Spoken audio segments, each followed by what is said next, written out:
Welcome to the FireEye interview. With me today I have Oliver Hoare, an independent security consultant. Oliver, welcome. Hi Paul. So Oliver, managing the cybersecurity at the London 2012 Olympics must have been an enormous challenge and responsibility. How did you go about rising to that challenge and responsibility? A very difficult question to answer succinctly. Obviously, the Olympic Games is something that a nation puts on perhaps maybe once, twice, and therefore the pressure of delivering is quite immense. But also the scope and diversity of everybody involved, from the supply chain right through to the event organisers. Cybersecurity, I think, is something that has gained traction recently, but it really was the first time that I think many people had come across this aspect of putting on a major event. As an independent security consultant, what's your prediction for the forthcoming year? Probably in the first instance, a rather dull answer, which is, I'm afraid, more of the same. And what do I mean exactly by that? Well, I think we're going to continue to see APT threats on a large scale. Hacktivism is always going to be part of the cyber landscape. I can only see that increasing. Fraud, crime, cybercrime, it's very much more of the same. What I think we might begin to start to see is a focus around attacking mobile devices.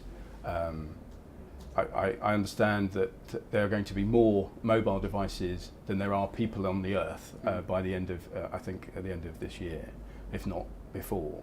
So I think we're going to start to see much more sort of advanced attacks on mobile devices against Wi-Fi, Bluetooth, those sorts of aspects of mobile. And specifically looking at the public sector, what do you think the threat landscape in the year ahead holds? Well, people, I think, need to maybe stop making such a differentiation between public and private. Right. It's fairly ubiquitous these days. Government, public sector relies almost exclusively on the private sector to supply its IT.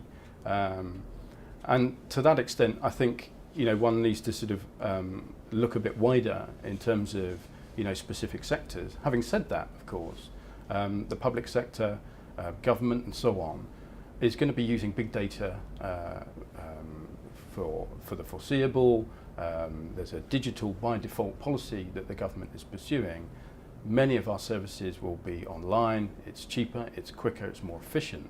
But I think as we start to move more and more into providing public services, one needs to really understand the threats and vulnerabilities of those services, particularly if there's any financial implications around it for fraud and so on.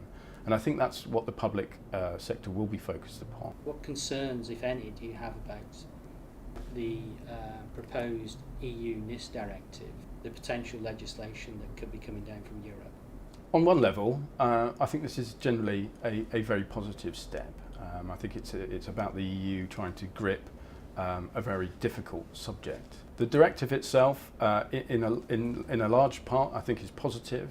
The sort of emphasis on promoting and having CERTs, Computer Emergency Response Team, I think that's a very positive step. The language they use is sort of quite interesting. It's sort of saying nations should have a well-used or a well-trusted CERT. It doesn't quite define exactly what that means, so I think there's a bit of scope around understanding what a good CERT looks like. The other sort of big aspect, I think, from a UK perspective, is the potential of sharing data and perhaps enforcing a mandatory sharing of data. And I think companies are slightly nervous of this. If you have very sophisticated detection capabilities, that means you're going to pick up more attacks. So a company might find that it's been attacked, it may have thwarted those attacks, but might have to release that information. Company B, which doesn't have sophisticated detection, is ambivalent and doesn't feel it needs to report anything. And on top of a nervousness of companies to share information in the first place, I think it's going to be difficult to enforce. The UK has generally operated quite successfully a voluntary declaration. I think we do need to have incentives for people to share information. Almost, you know, if you share information, for example, with the UK, the new national cert, then we will look out for you. We will protect you. But we can only protect you if you provide us with the sorts of attack information that you're being hit by. Okay. So I think there's a long way to go. I think the directive is all in application. It's all about how it's applied. But I sort of agree with the intent. Okay, well, Oliver Hoare, thank you very much for your thoughts. Very insightful. Thank you.